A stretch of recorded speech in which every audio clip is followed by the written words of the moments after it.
Okay, I was just inspired to do another hot take, and my hot take is this. I am sick of people complaining about Trump.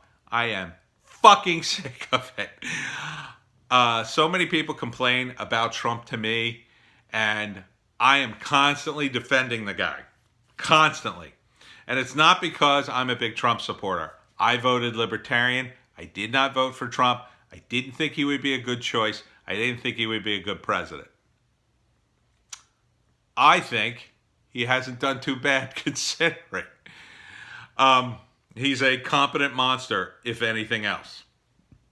But the people who react to Trump, who lost the 2016 election, most of these are Hillary supporters, excuse me, are ridiculous. The Trump derangement syndrome has got to end because I've had it. I've had it with this Trump derangement syndrome. And let me tell you something. People who support Trump now are the reasonable people. It used to be that the Republicans were very unreasonable people. That is not the case anymore. They are the voice of reason now. Because things have gone too far. They've gone right off the rails. And it's mostly due to social media and the mainstream media, CNN, MSNBC, the big networks. They're all off the rails. They wanted a narrative to get rid of Trump. They wanted a narrative, and the narrative was Hillary Clinton was going to be the first woman president.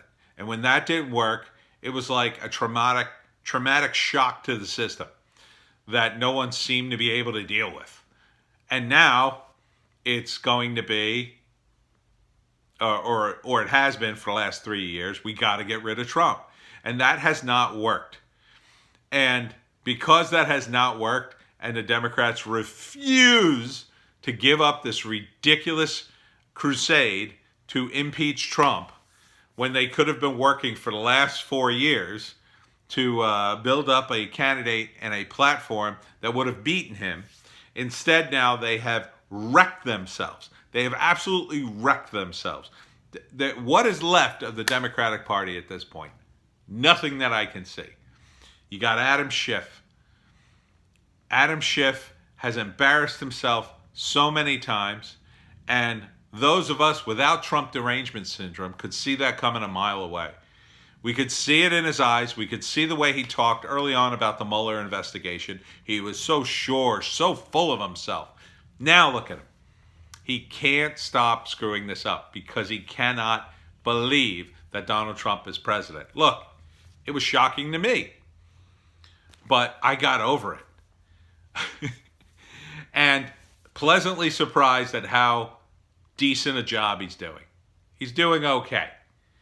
He is an 80s Democrat, in case you don't know. For those of you that weren't alive in the 80s, Donald Trump is exactly how an 80s Democrat acts. Maybe not as brash and not as, media savvy, but pretty media savvy. Back in the 80s, the Dems were media savvy, and they were, pursuing an agenda that wasn't super progressive, but it was progressive. It was progressivism in increments, and it was reasonable. The Republicans played dirty pool and cut off the knees of people like Dukakis and Mondale. Mondale wasn't much of a candidate, but I like Dukakis. He was a nice guy. And but you can't be a nice guy in politics and win. The only nice guy in politics who ever got elected president was Jimmy Carter. And that was because the Republicans absolutely went too far with Nixon and then Gerald Ford. And there was just no way they were going to win the next election. So Jimmy Carter got in, and it just so happens he was a pretty nice guy. I didn't agree with everything he did, but he was a sweet guy, sweet man. He lived, he had an administration that was mostly principled or tried to be. And Ronald Reagan came in and he made him look totally bad.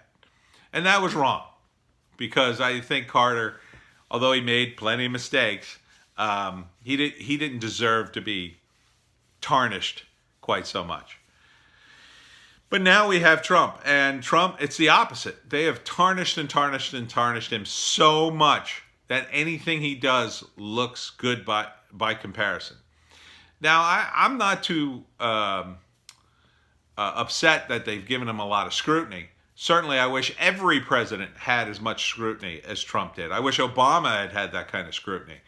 But the wild charges, the insane rhetoric that comes out of the media and then comes right out of the mouths of these people with TDS, I mean, it's incredible.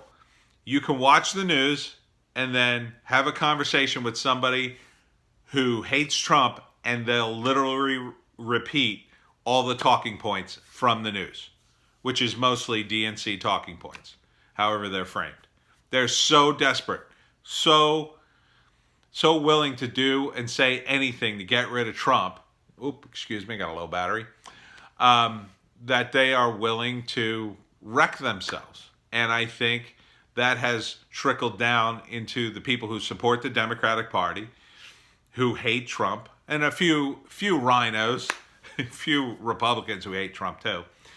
And it just has to stop. Look, if you hate Trump, you really need to just unplug from the news cycle for a few weeks. You really need to do, like Dave Rubin did. And just unplug. Just unplug from it. And then go back and look at the news from those 2 weeks and really see what was true and what was not. Watch how many false news stories come out about Trump. There's so many false news stories that came out about Trump. The Intercept published like the top 10, and it really was the top 20 fake news stories about Trump. They've been proven fake. That's just way over the top. I mean, if the Democrats truly wanted to get Trump, if they hadn't spent the last 3 years with Mueller, this Ukraine story would have been a big story. Now it's nothing. And really, it was a trap set by Trump to lure in Joe Biden, to cut him off at the knees. He's done. Biden's done. There's no way he can win. The only question is, are the Democrats stupid enough to nominate him just because he can collect the most money? It's a 50-50 shot at this point. Now you got Elizabeth Warren coming up as the backup. As soon as Trump calls her Pocahontas, she's done. Bernie Sanders has, real serious medical problems. He's done. His time has passed. And now in fourth place, you got Pete Buttigieg. Buttigieg, I don't know his name. I can't pronounce it. But he has a shot. He could go toe-to-toe with Trump because he's a bit of a principled guy and he's not an extremist. But the Democrats will never put him up as a presidential candidate unless, and I'm not wishing this happens, like if Biden drops out or dies, and maybe Warren dies too. I mean, they're all pretty old. He might be the only man left standing, or the top one left standing. Maybe he cuts a deal with someone like Kamala Harris and makes her the VP and gets all her support and surges ahead in the polls. I don't know.